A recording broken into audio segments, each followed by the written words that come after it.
Meet Gaia, a husky with a story to tell about how when one life ends, sometimes an even better one begins.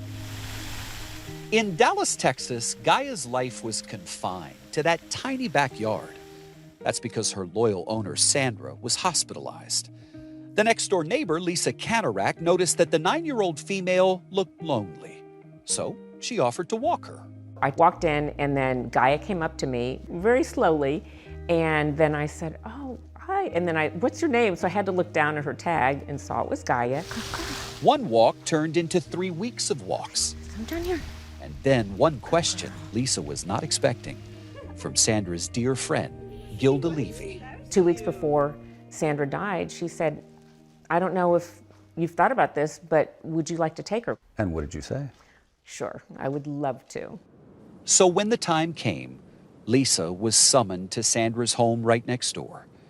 The 80-year-old neighbor she barely knew was gone. She had just died, so I just clipped her leash on, and then I said, "Okay, goodbye." She walked Gaia from Sandra's home into hers. And from that moment on, Gaia's life changed. Good girl. Good girl. Lisa wanted to get Gaia out more. And she noticed on walks around the neighborhood that Gaia was so calm around children. So she and Gaia enrolled in and passed a pet therapy program. I can tell when I put on her vest, she's ready to go. Their first assignment was Children's Medical Center, Dallas. Here was an elderly dog who rarely ever left Sandra's home, now finding a home with Lisa and in the hearts of these young children. Dogs are like the best thing that ever happened to me, like in this hospital. You're missing some more, Gaia. Oh, wait, there's more. Lisa thought the piercing blue-eyed beauty would be just right for another kind of therapy. Hospice. It just so happened that when Gaia's owner died, Lisa was finishing her training to be an end-of-life doula. You're pretty good to have around. Today, she and Gaia minister to the terminally ill. You are precious. Good morning. Wow, what a beautiful dog. Aw, thank you. Hi. Are you doing all this for Gaia or for you? Oh, that is a good question. I think that that's a good question. Let me think about that. I think I'm doing this for both of us. I think it benefits both of us.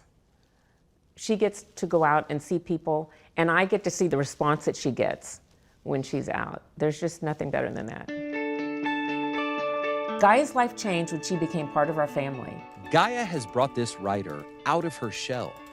So much so that Kanarek wrote about their life together in an essay for the Washington Post. My life is different too. Meeting dozens of people during our visits has brought out the extrovert tendencies I lost during the pandemic. Before I knock on each patient's door, I breathe in, then greet families with confidence, knowing the reaction my sidekick will receive. Readers loved it. Crying happy tears. Thank you for sharing this story. Love that there are still good people out there in this world. As we pass through the halls of the Children's Hospital, I think of Sandra and hope she's smiling, knowing how much joy Gaia brings to everyone she meets. I'm trying not to cry. Why? I don't know, it's just knowing the effect she has on people. It makes me happy, it makes me sad because I wish I had known Sandra better. But I think this is the way that I'm helping to keep her memory alive. As Mr. Rogers used to say, look for the helpers. Well, Mr. Rogers, here are 2 of them.